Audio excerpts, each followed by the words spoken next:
Hello పిల్లలు, అందరికీ good evening. ఇప్పుడు 2 కోడిపుంజులు రాబందు కథ చెప్పబోతున్నాను. 2 కోడిపుంజులు ఒకే కోడిపెట్ట కోసం కొట్టుకున్నాయి. అవి బాగా కొట్టుకుని ఓడిపోయిన కోడిపుంజు పారిపోయి పొదల్లో దాక్కుంది. గెలిచిన పుంజు గర్వంతో బిగ్గరగా చాలా గట్టిగా అరిసింది. వెంటనే ఒక రాబందు పైనుంచి కిందకు దిగి ఆ పుంజును నోటికి గర్వంతో ఉన్న కోడిపుంజుని ఎగరేసుకుపోయింది.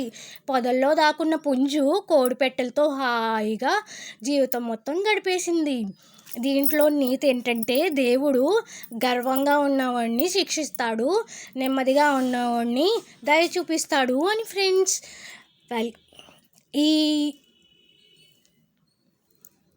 ఈ కథ నచ్చినట్లయితే సబ్స్క్రైబ్ చేసుకోండి పిల్లలు. Thank you for watching.